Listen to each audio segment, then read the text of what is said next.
This marriage is over. My mother's shrill voice cut through the crisp afternoon air, louder than the string quartet still playing faintly in the background.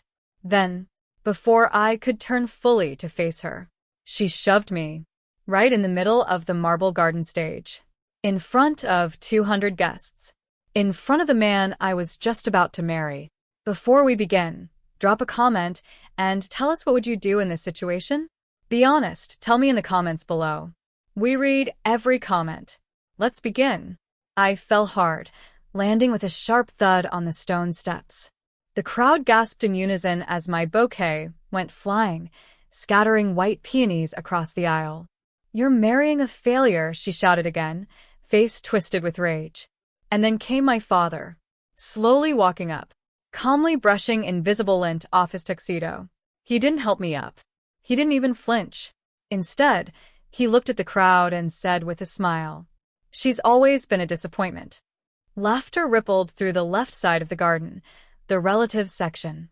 My Uncle Kyle smirked. My cousin Jenna rolled her eyes like this was a Netflix special. I lay there stunned, palms stinging from the fall. Somewhere in the distance, the sound of champagne glasses clinking continued like nothing had happened. Then I saw a hand reach down. His hand. Ryan. My groom. My love. He didn't speak at first. He just helped me up, carefully straightening my dress, dusting off the tulle. Then he stepped in front of me. He took the mic from the event coordinator with terrifying calm. "I was going to stay silent," he said. "But clearly you all want a show." The laughter died instantly. He looked at my mother.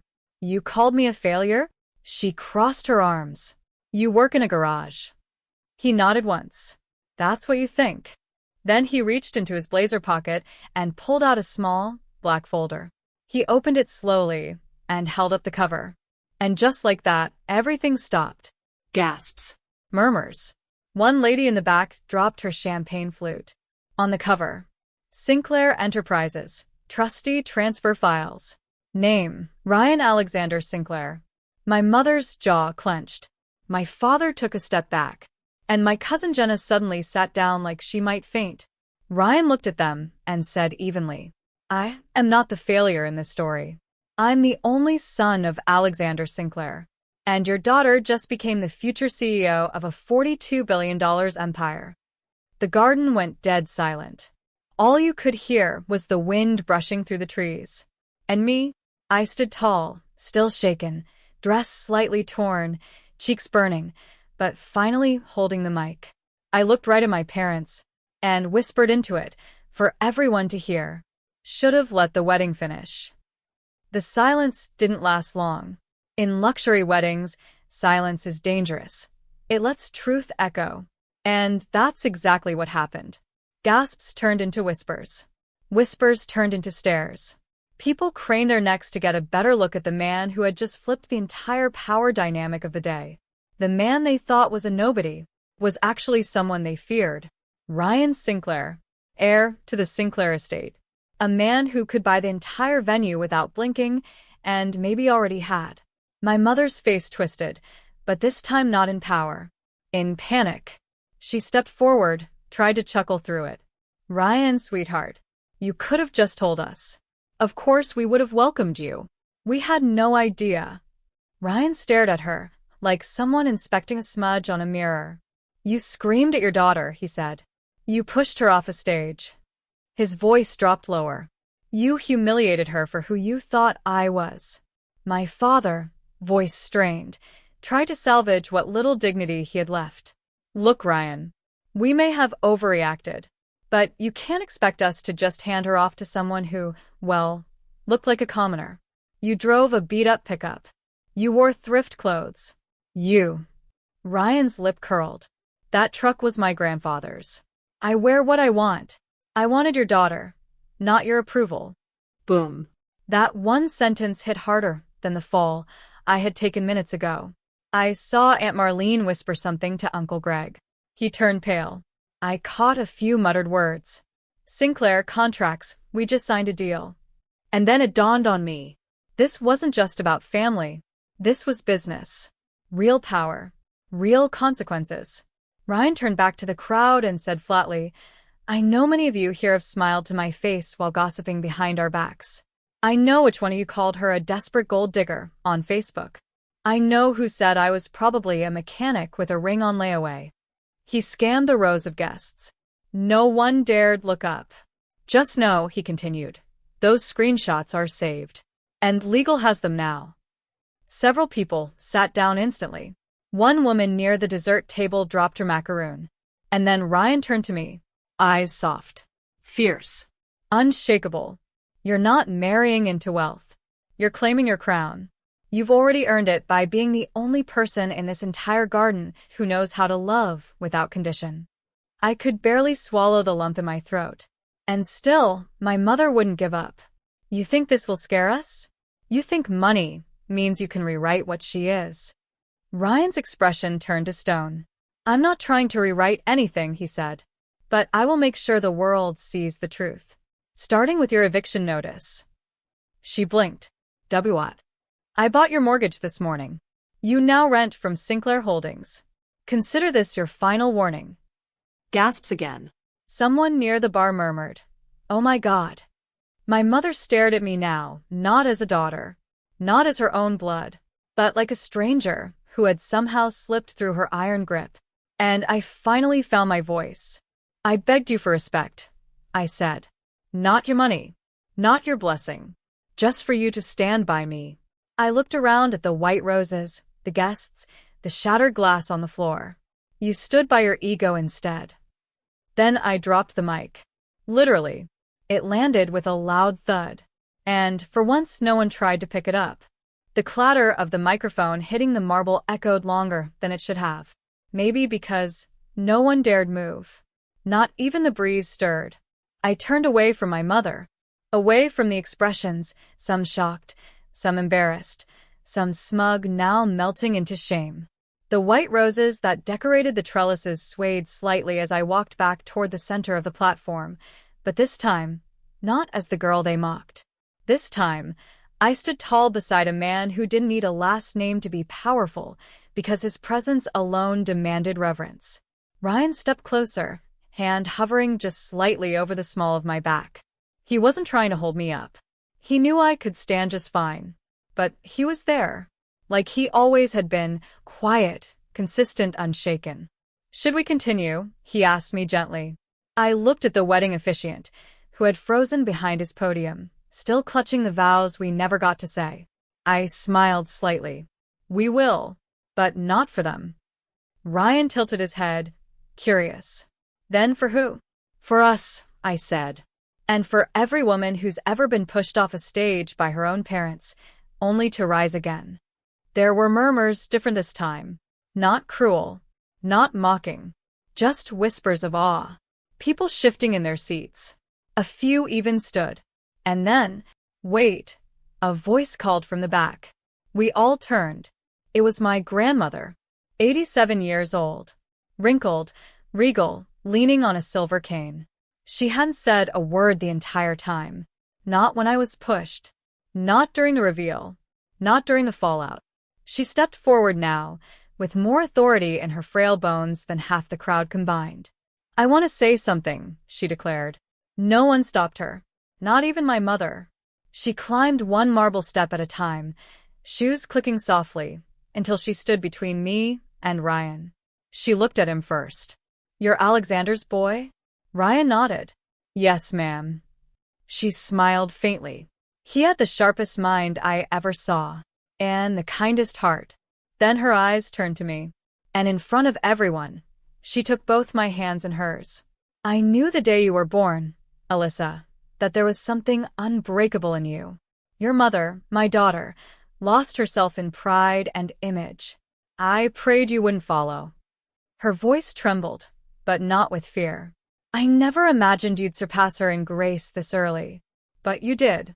And I'm proud of you. Tears filled my eyes. Thank you, Grandma. But she wasn't done. She turned to the crowd, eyes narrowing at the rows of smug relatives, socialites, and sycophants. You should all be ashamed, she said, voice louder now. I watched you all laugh. I watched you whisper and smirk when this girl was thrown like trash in front of you. She pointed her cane. But let's be honest. How many of you came here today not to celebrate love, but to see her fall? You could have heard a pin drop. She nodded to herself. Well, you got your show. And now you've been outed. She stepped down the stairs slowly, but not before she turned one last time and added, "Oh, and Ryan? I'm updating my will this week. Let's just say your name will be in it now." My mother gasped. What? Mom, are you serious? But Grandma ignored her, just walked back to her chair with her head held higher than any heiress could. Ryan looked at me and chuckled softly.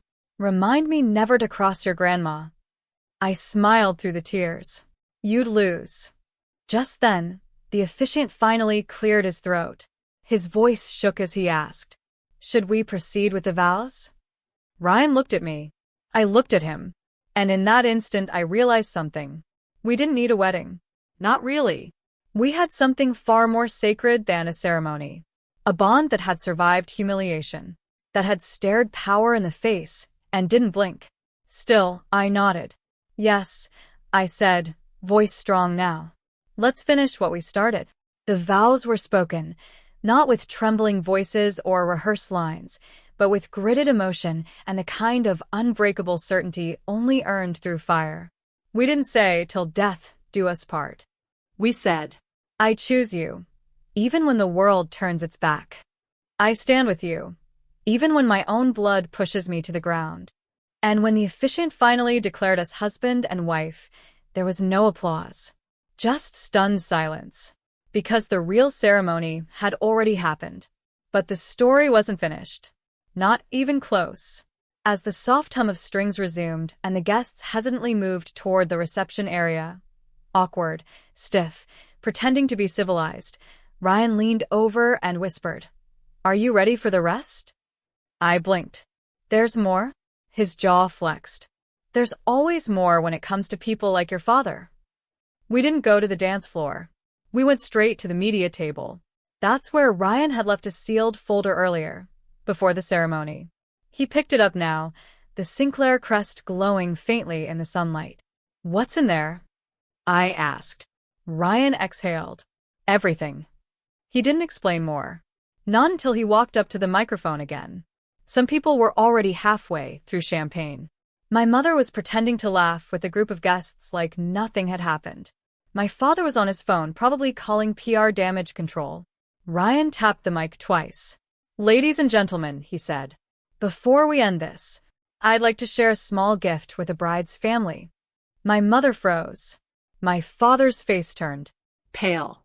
This, Ryan held up the folder, is a copy of the original land acquisition agreement from 35 years ago. The one that involves Sinclair Holdings and a failed luxury development company called Arden Real Estate. Whispers began. That name was familiar. Ryan opened the folder. For those who don't know, he continued, Arden Real Estate tried to develop coastal properties on stolen zoning permits. Millions were funneled into fake permits, ghost companies, and illegal bribes. The company collapsed in scandal, but the founder disappeared before charges could be filed. He held up a black and white photo. And here's a younger version of that founder, Peter Langston, also known as Alyssa's father. The crowd erupted. Aunt Marlene gasped so loud, you'd think she'd seen a ghost. Jenna covered her mouth. And my father? His phone dropped from his hand, clattering against the garden tiles. My mother whispered, "No, he said those files were destroyed." Ryan stared at him with contempt. They weren't. He pulled out the next page, a confession. A letter. Signed and time-stamped by someone who used to work under my father back then. In this letter, Ryan said, your former accountant admits that you falsified the permit registry and used a fake shell company to borrow against Sinclair Holdings' projected funds. You stole. You framed your business partner. And then you vanished from that world and rebuilt a new name using your wife's family's influence. My entire body went numb. You've lied to everyone, I whispered. My father looked at me, not with regret, but with fury. You think this matters now? You married into it. You're tainted just like me. No, I said quietly. I married the man whose company you tried to rob blind. I didn't inherit your sins. I buried them today. Ryan snapped the folder shut. I could have sent this to the FBI, he said. But I won't. On one condition. My father scoffed. What condition? Ryan turned to me. You decide. The entire crowd looked at me. For once, all eyes were on me. Not because I was an embarrassment, but because I held power. I walked to my father, slow and steady. Then I leaned in and said, just loud enough for the crowd to hear, I don't need revenge. You've lived your whole life running from shame. But today, you have nowhere left to hide. I turned to the crowd. Let the world know who Peter Langston really is. Let the tabloids run wild. Let the investors back out. Let the deals fall through. And then I looked at Ryan. Send the files. He nodded once. It was done. The message was clear. It wasn't just a wedding anymore. It was a reckoning. As the whispers turned into calls, and phones lit up with headlines faster than the servers could refill champagne, I took off my heels. Yes. Right there in front of everyone. I pulled off the designer shoes my mother had insisted I wear so I would look expensive for once, and I walked across that marble floor barefoot. Because I didn't need to look expensive. I already was priceless. And not because of Ryan. Not because of Sinclair. But because I walked away with my spine intact and my name cleaner than my father's bank records. Ryan wrapped his suit jacket around my shoulders as we stepped away from the chaos. It hung heavy, but it felt like armor. We passed by the rows of tables, half-eaten hors d'oeuvres, glittering chandeliers strung over manicure hedges, and guests who looked too stunned to finish their rows. Someone whispered, that was the most real wedding I've ever seen. Another said, she's going to be on Forbes by next month. But I didn't care anymore. Because at that moment, I was no longer Alyssa Langston, the girl with the messy family. I was Alyssa Sinclair. And the moment that sealed it forever came just as we reached the iron gates of the estate. A sleek black helicopter roared in from above, blades chopping through the sky like judgment itself.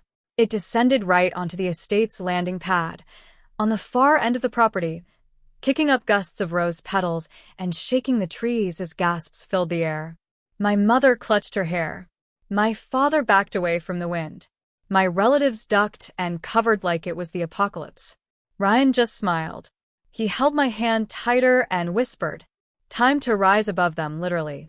We walked toward the aircraft, hand in hand, the dress trailing behind me like a comet. A staff member opened the helicopter door. Ryan helped me in.